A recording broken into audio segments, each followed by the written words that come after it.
अब परमात्मा जो कहा करते आज ये सदग्रंथ भी वही बता रहे हैं। देखिएगा श्रीमद् देवी भागवत यानी शक्ति पुराण, दुर्गा पुराण, गीता प्रेस गोरखपुर से प्रकाशित है। इसके कौन है संपादक? संपादक है हनुमान प्रसाद पोदार, चिमनलाल गोस्वामी। प्रकाशक एवं मुद्रक हैं गीता प्रेस गोरखपुर, गोविंद भवन कार्यालय कोलकाता का संस्थान है। ये इनके फैक्स और फोन नंबर है। ये देखिएगा इस पवित्र पुराण के पहले स्कंद में श्रीमद् देवी भागवत पृष्ठ नंबर 28 पर नारद जी और व्यास जी की गोष्ठी हो रही है। Vyas ji is the writer of 18 Purana and ये चारों वेदों का, गीता जी का और इन 18 पुराणों का, श्री सुधा सागर का ये व्यास जी राइटर है, लेखक है। और ये नारद जी से वार्ता कर रहा है। नारद जी ने कहा, महाभाग व्यास जी, तुम इस विषय में जो पूछ रहे हो ठीक यही प्रश्न मेरे पिताजी ने भगवान श्री हरि से किया था। नारद जी के पिताजी हैं ब्रह्मा जी। देवादि देव भगवान जगत के स्वामी हैं। लक्ष्मी जी उनकी सेवा में उपस्थित रहती हैं। दिव्य कौस्तुभमणि उनकी शोभा बढ़ाती है। वे शंख चक्र गदा लिए रहते हैं, पीताम्बर धारण करते हैं, 4 भुजाएं हैं। यानी पूरी डेफिनेशन बता दी। विष्णु जी हैं। वे चराचर जगत के आश्रयदाता हैं, जगत गुरु एवं देवताओं के भी देवता हैं। ऐसे जगत प्रभु भगवान श्री हरि महान तप कर रहे थे। विष्णु जी तपस्या कर रहे थे, उनकी समाधि लगी थी। यह देखकर मेरे पिता ब्रह्मा जी को बड़ा आश्चर्य हुआ।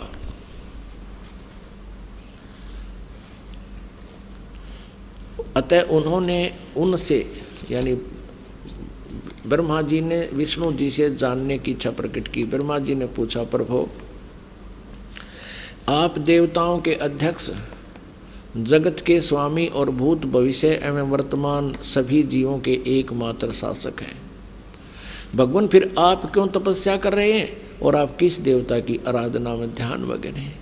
मुझे असीम आश्चर्य तो ये हो रहा कि आप देवेश्वर यानी सब देवों के मालिक, सब भगवानों के भगवान, ब्रह्मा जी विष्णु को कह रहा भगवानों के भगवान है, एवं सारे संसार के शासक होते हुए भी समाधि लगाए बैठे हैं। अब विष्णु जी ने क्या उत्तर दिया? ब्रह्मा जी के विनीत वचन सुनकर भगवान श्री हरि बोले, ये वचन बोले। श्री हरि उनसे कहने लगे, ब्राह्मण सावधान होकर सुनो, मैं अपने मन का विचार व्यक्त करता हूँ। देवता, दानव, मानव सब यही जानते हैं कि तुम सृष्टि करते हो, मैं पालन करता हूँ और शंकर संहार किया करते हैं। किंतु फिर भी वेद के पारगामी पुरुष अपनी युक्ति से यह सिद्ध करते हैं कि रचने, पालने और संहार करने की यह योग्यता जो हमें मिली है, इसकी अधिष्ठात्री शक्ति देवी है। वे कहते हैं कि संसार की सृष्टि करने के लिए तुम में राजसी शक्ति का संचार हुआ है। इसी ये भी सिद्ध हो रहा कि रजगुण ब्रह्मा, सतगुण विष्णु, तमगुण शिव जी हैं। मुझे सात्विक शक्ति मिली है और रुद्र में तामसी शक्ति का आविर्भाव हुआ है। सुवर्त प्रत्यक्ष और परोक्ष दोनों उदाहरण मैं तुम्हारे सामने रखता हूँ, सुनो। यह निश्चित बात है कि उस शक्ति के अधीन होकर ही मैं यानी विष्णु शेष नाग की सैया पर सोता हूँ। सृष्टि करने का अवसर आते ही जाग जाता हूँ। मैं सदा तप करने में लगा रहता हूँ और उस शक्ति के शासन से मैं कभी मुक्त नहीं रह सकता। कभी अवसर मिला तो लक्ष्मी के साथ सुखपूर्वक समय बिताने का सौभाग्य प्राप्त होता है। मैं कभी तो दानों के साथ युद्ध करता हूँ। अखिल जगत को यानी सारे जगत को भय पहुँचाने वाले दैत्यों के विकराल शरीरों को शांत करना मेरा परम कर्तव्य हो जाता है। ये भी सिद्ध हो रहा है। परमात्मा कहते कबीर जी, तन दर सुखिया कोई ना देखा, जो देखा सो दुखिया हो। और ब्रह्मा विष्णु महेश्वर दुखिया जिन ये राह चलाई हो। ये कहता मैं सदा तप करने में लगा रहता हूँ और शक्ति के शासन से कभी मुक्त नहीं रह सकता। कभी अवसर मिला तो लक्ष्मी के साथ थोड़ा सा सुखपूर्वक समय व्यतीत करता हूँ और फिर राक्षसों के साथ लट्ठम लट्ठा रहता हूँ, दानों के साथ युद्ध करता रहता हूँ। इनको सुख नाम की चीज़ नहीं। आप स्वीकार कर रहे हैं भगवान। और अब देखो विष्णु जी कह रहे हैं मुझे सब प्रकार से शक्ति के अधीन होकर रहना पड़ता है, मैं पराधीन हूँ। और उन्हीं भगवती यानी दुर्गा शक्ति को का मैं निरंतर ध्यान किया करता हूँ, उसी की पूजा करता हूँ। ब्रह्मा जी मेरी जानकारी में, मेरे स्पिरिचुअल नॉलेज में इस भगवती शक्ति से बढ़कर दूसरे कोई देवता नहीं। अब आ लिया अंत विष्णु जी के आध्यात्मिक ज्ञान का। न्यों कह दुर्गा तो ऊपर कोई भगवान को ना, जितनी मन जानकारी है। अपने आत्माओं, यदि ये दास ये शब्द कह के छोड़ देता कि ब्रह्मा विष्णु महेश दुर्गा आदि और इन ऋषियों महर्षियों को आध्यात्मिक ज्ञान नहीं था, तो पहली बार जो प्राणी सुने वो उठ कर चला जाने कहे तो नरी बकवाद करे है। और अब ये प्रमाण देख करके वो पुण्यात्मा जो एकाध आए होंगे, नए भक्त भी बहुत आते हैं, इसलिए दास का उद्देश्य होता है कि पहली कक्षा से लेकर और पीएचडी तक का ज्ञान इसी सामूहिक शिक्षा स्थल यानी सत्संग के माध्यम से देऊं, ताकि ये ज्ञान यज्ञ का लाभ सभी प्राणियों को होवे। तो यहाँ ये स्पष्ट हो गया कि विष्णु जी को ज्ञान नहीं, ब्रह्मा नाप पर ज्ञान नहीं, विष्णु तो पूछे, नारद ने ज्ञान नहीं और व्यास जी को ज्ञान नहीं। और आगे देखिए दुर्गा क्या कहती है। विष्णु जी तो कहते मैं दुर्गा से ऊपर कोई भगवान ना मानता, ना मन पता। और अब दुर्गा क्या कहती है, दुर्गा जी क्या कहती है देखिएगा 7वें स्कंद में 562 पृष्ठ पर 7वां स्कंद, वही श्रीमद् देवी भागवत, ये वही पुराण है। अब यहाँ देखिएगा 7वां स्कंद और 562 पृष्ठ। देवी जो है दुर्गा हिमालय राजा को ज्ञान दे रही है। देवी द्वारा हिमालय को ज्ञानोपदेश, ब्रह्म स्वरूप का वर्णन यानी ब्रह्म के बारे में जानकारी दे रही है। श्री देवी कहने लगी पर्वतराज, ये पहले तो अपने बारे में बताती है, फिर अब अपनी को भी रिजेक्ट करती है, कहती है उस ब्रह्म का क्या स्वरूप है यह बतलाया जाता है, जो प्रकाश रूप सबके अत्यंत समीप में स्थित हृदय रूप गुहा में स्थित होने के कारण गुहाचर नाम से प्रसिद्ध और महान पद अर्थात परम प्राप्य है। वह समस्त प्रजा के ज्ञान से परे है, अर्थात किसी की बुद्धि में आने वाला नहीं है, यह तुम जानो। जो परम प्रकाश रूप है, जो सूक्ष्म से भी अत्यंत सूक्ष्म है, जिसमें संपूर्ण लोक और उन लोकों में निवास करने वाले प्राणी स्थित हैं, वही यह अक्षर ब्रह्म।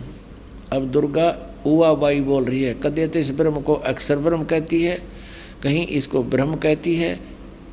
अब देखना, वही सबके प्राण है, वही सबकी वाणी है और वही सबके मन है।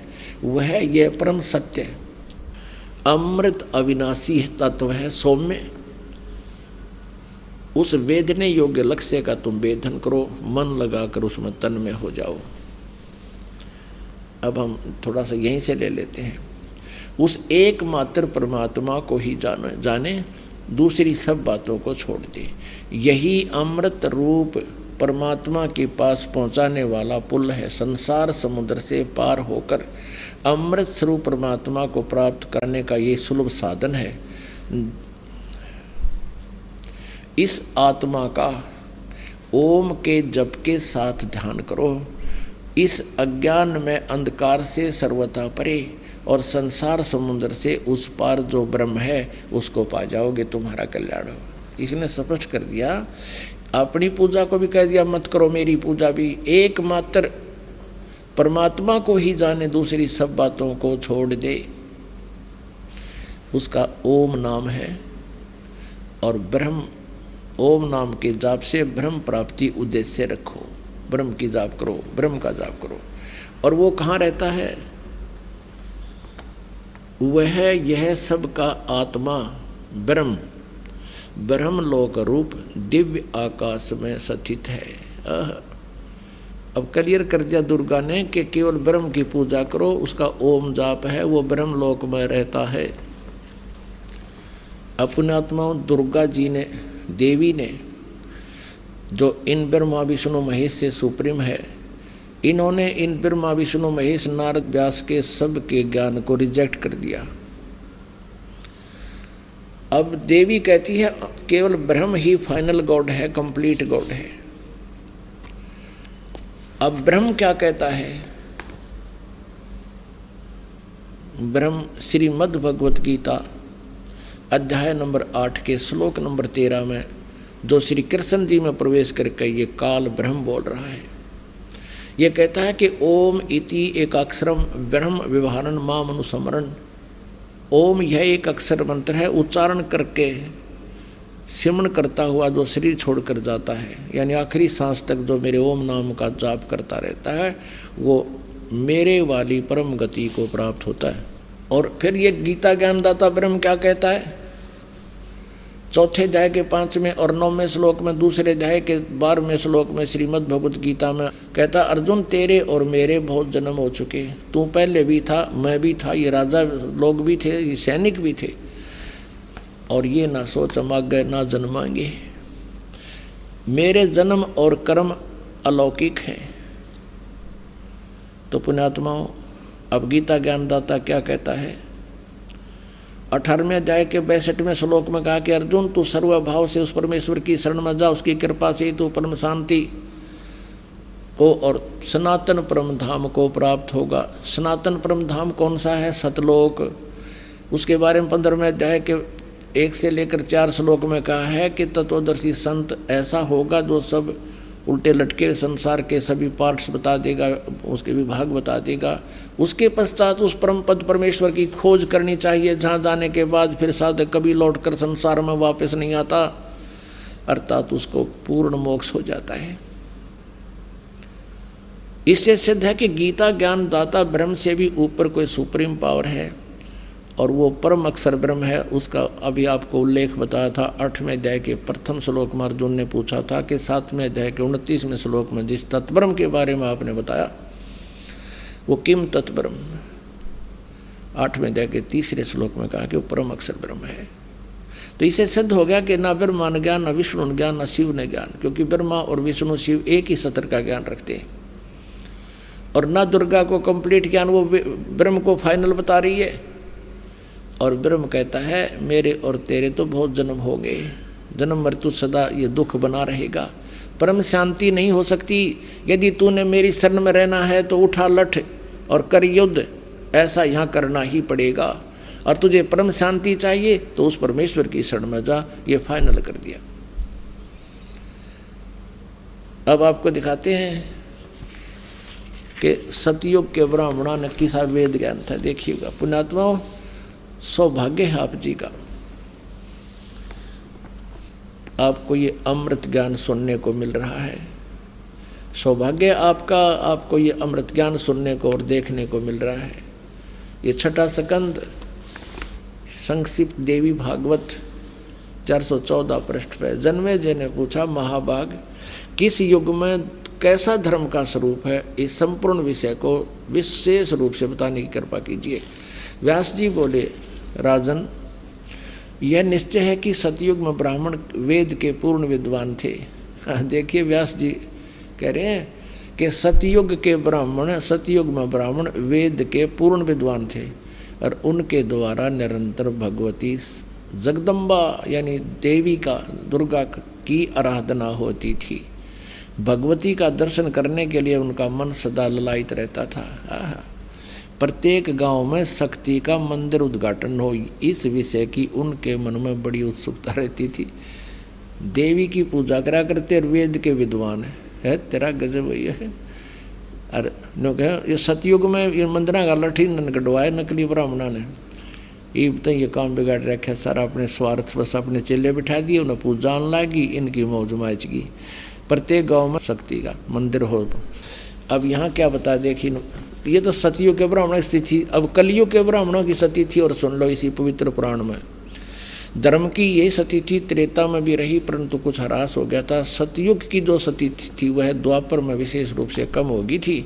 राजन उन प्राचीन युगों में यानी सतयुग, त्रेता, द्वापर में जो राक्षस समझे जाते थे, वे कली में ब्राह्मण माने जाते हैं, कलयुग में, क्योंकि अब के ब्राह्मण प्राय पाखंड करने में तत्पर रहते हैं, दूसरों को ठगना, झूठ बोलना और वैदिक धर्म कर्म से अलग रहना कलयुगी ब्राह्मणों का स्वाभाविक गुण बन गया है। पुण्यात्माओं, परमेश्वर ने 600 वर्ष पहले कहा था, वेद पढ़े पर वेद न जाने, ये बाँचे पुराण 18, और पत्थर को ये पत्ते खुआवे, भूल गए सिरजनहारा। वेद पढ़े, भेद नहीं जाने, और ये बाँचे पुराण 18, और कह का पता नहीं, लेकिन पुराणों में क्या लिखा हुआ है। ब्रह्मा जी अजरो अमर हैं, सर्वेश्वर हैं, महेश्वर हैं, इनकी कोई माता पिता नहीं, यही समृद्ध शक्ति है, और ये जन्मते मरते नहीं। और पुराणों में लिखा है ये जन्मते और मरते हैं, इनका तो जन्म और मृत्यु होती है। यही अपनी देवी पुराण आपको स्पष्ट करेगी। पुणात्माओं, जब तक हम अपने उन पवित्र सदग्रंथों से स्वयं परिचित नहीं होंगे तो हमारे अंदर जो जमा हुआ ये युगों युगों का लोक वेद या दंत कथा अटे नहीं, और इसके हटे बिना भगवान की रुचि बढ़े नहीं तो हमारी इन्हीं में आस्था पड़ी रहेगी। तो दास का उद्देश्य यही है कि आपको रूबरू करा दूं ताकि आप प्रत्यक्ष प्रमाण देखकर भगवान को पहचान सकें और ज्ञान समझ सकें। और ज्ञान समझ में आ गया फिर तो ये परमात्मा की महिमा बच्चा बच्चा गाया करेगा। और कोई भी नो कहेगा कबीर इज गॉड, अब तेनों क्या छोड़ किसने कबीर गॉड बना दिया, देख लो भाई, सुन लो, युग उस कबीर दानक न भगवान बतावे। यानी 1000 लाख करोड़ आदमी ये कहने वाले मिलेंगे। और फिर क्या होगा, एक भी विरोध करनिया नहीं होगा। वो न्यू कहेंगे कि हाँ भाई भगवान कबीर इज गॉड। भाई कबीर तो परमात्मा थे, यही पूर्ण ब्रह्म थे। तो उस स्थिति में आने के बाद फिर हम केवल आप जी को परमात्मा के वो ज्ञान महिमा कोड वर्डों में भी सुनावांगे तो भी समझ में आवेगी आपके, और आनंद और अधिक होगा। तो उसके लिए ये खेत तैयार किया जा रहा है, ये फील्ड तैयार किया जा रहा है, सदग्रंथों को रूबरू किया जा रहा है। और जैसे बच्चा स्कूल जाता है और वहाँ 6 घंटे 7 घंटे तक वो क्लास में गर्मी सर्दी सब कुछ सहन करता हुआ और ज्ञान ग्रहण करता है, और लगभग 1 वर्ष में जाकर वो 1 कक्षा को उत्तीर्ण करने योग्य होता है, और 15, 16 वर्ष 20 वर्ष तक कंटिन्यू पढ़ाई करने के बाद उसको वो ज्ञान से परिपक्व होता है और 2 रोटी का साधन बनता है। और इसीलिए यहाँ आप जी को ये दास एक ये सत्संग रूपी लेक्चर सुना रहा है, इनको आप जी ने सुनना ही पड़ेगा इस परमात्मा के पाने के लिए और मोक्ष प्राप्ति के लिए। तो इसमें किसी प्रकार की थोड़ी बहुत गर्मी सर्दी जो भी मालिक की दया है, कोशिश तो इन दासों की रहती है कि परमात्मा के बच्चों को कोई असुविधा ना हो। हर तरह की संभव कोशिश करते हैं गर्मी सर्दी से आपको बचाकर फिर भगवान का गुणगान सुनाने की। फिर भी हमें इतना डेर होना चाहिए, हिम्मत रखनी चाहिए। जैसे हम किधर बस में जावे हैं या ट्रेन में जाते हैं अपने रोजी रोटी के लिए, तो 6-6 घंटे एक पैर पर खड़े रहते हैं डंडा पकड़ के। इतनी भीड़ में भी हम कभी परवाह नहीं करते। जावा की तो उतरना जगह को नहीं, उतर जावा ताकि अब सेंट लगे मजबूरी। तो पुण्यात्माओं, यहाँ थोड़ा बहुत आप जी को गर्मी सर्दी से थोड़ा बहुत कष्ट भी होता है, तो परमात्मा के निमित्त ही समझना, उसका पुण्य न्यारा होगा। और पहले हम ये ज्ञान नहीं था, भक्ति भी करते थे, भगत भी को आया करते थे और फिल्म भी देखा करते। अब पहले VCR होया करते और इसी लंबी लंबी उनकी कैसेट हुआ करती 3-3 घंटे की। संडे को दिन ले आते कि आज VCR लेवांगे किराए पर और 3 फिल्म देखेंगे। इसे तो 100 रुपये किराया एक फिल्म में, इस 3 फिल्मों में 100 रुपये किराया ही रात का। तो 3 यानी 9 घंटे की फिल्म सांझ 7 बजे शुरू कर देते और तड़के 7 बजे ताई चाय बनवाए जाते, पिए जाते, न्यू आँख पाड़े देखे जाते, लेना नहीं देना कुछ भी कोई ना। और यहाँ परमात्मा के लिए जितना भी समय आपको मिलता है, सौभाग्य आपका ये सत्कर्म लेना, ये बार बार दाव नहीं लगा करता। इसे अमृत ज्ञान को सुनने का, ये दंत कथा सुनते सुनते हम बहरे हो गए, भगवान की भक्ति करते करते हम थक लिए और कोई लाभ मिला नहीं, क्योंकि वो भगवान नहीं मिला जो लाभ दिया करता है, वो परमात्मा का हमें ज्ञान ही नहीं था। परमेश्वर क्या बताया करते, चारों युग में मेरे संत पुकारे और कूक कहा हम हेल रे, हीरे माणिक मोती बरसे ये जग चुगता ढेल रे। ओए होए। जैसे ऋग्वेद मंडल नंबर 9 सूक्त नंबर 86 मंत्र नंबर 26 और 27, ऋग्वेद मंडल नंबर 9 सूक्त नंबर 82 मंत्र 1, 2, 3, ऋग्वेद मंडल नंबर 9 सूक्त 82 मंत्र 1, और भी अनेक स्थानों पर ऋग्वेद मंडल नंबर 9 सूक्त 96 के मंत्र 16 से 20 तक ये स्पष्ट किया है कि वो परमात्मा सतलोक से गति करके आता है। वो कबीर देव है, कबीर साहब, और अपनी अच्छी आत्माओं को मिलता है। और फिर वो अच्छी आत्माएं फिर परमात्मा के गुणगान आगे संसार को सुनाते हैं। उनमें से कौन कौन वो पुण्यात्मा है जिनको परमात्मा अपने स्वाभाविक गुण अनुसार आते हैं, वो लीला ऐसी ही करते हैं जो वेद बता रहे हैं। उनमें से परमात्मा किन किन को मिले? आदरणीय धर्मदास साहिब जी को, आदरणीय नानक साहिब जी को, आदरणीय मलुकदास साहिब जी को, आदरणीय गरीबदास साहिब जी को, आदरणीय दादूदास साहिब जी को, आदरणीय घीसा दास साहिब जी को।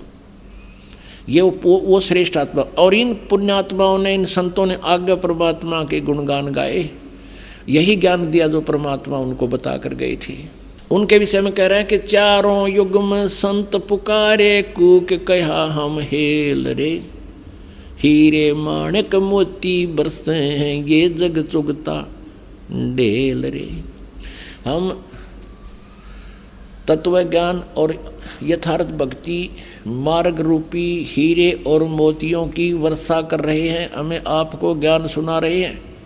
और ये हमारे ज्ञान को ना सुनकर, इन हीरे मोतियों को ना पहचान कर, या अर्थात यथार्थ भक्ति मार्ग को ना जानकर, आन उपासना रूपी शास्त्र विधि त्याग कर मनमाना आचरण रूपी ये कंकर पत्थर डले इकट्ठे कर रहे हैं। कंकरों को इकट्ठा कर रहे हैं, झोली भर रखी है कि मैं लाल ले रहा हूँ, ये मैंने लाल ले रखे हैं। परमात्मा कहते हैं इन लालों की परख होगी धर्मराज के दरबार में, फिर रोग टक्कर मार के ये संसार समझदा नाई कहंदा श्याम दोपहरे नू, गरीबदास ये वक्त जात है रोगे इस पैरे नू। परमात्मा कहते हैं हमरा ज्ञान किने ना सुनिया, अरे ये पर भी लेन जात है दुनिया। वहाँ धक्के खान जाती रथ पे हैं, आज बेला कुंभ का मेला है, पर भी लगेगी सुबह 3 बजे, वहाँ देख दुनिया का कठ, ने कहा हमरा ज्ञान किने ना सुनिया, ये पर भी लेन जात है दुनिया। कहाँ कहाँ भटक रहे हैं बोली आत्मा। मैं रोवत हूँ सृष्टि को या सृष्टि रोवे मोहे, गरीब दास कबीर साहब कहते हैं इस वियोग को हो समझ ना सकता कोई। आप तो मुझे ढूंढ रहे हो, कबीर भगवान कह रहे हैं, और मैं तुम्हें रो रहा हूँ कि मैं तुम्हारा पिता हूँ, तुम्हारे लिए भटक रहा हूँ, तुम कितने कष्ट उठा रहे हो, तुम मेरी शरण में आ जाओ, तुम्हें यहाँ भी सुख दूंगा। और यहाँ तो इस काल के लोक में तुम्हें भाग्य से अधिक कोई नहीं दे सकता, वो मैं दूंगा, जो आवश्यक होगी वही दूंगा।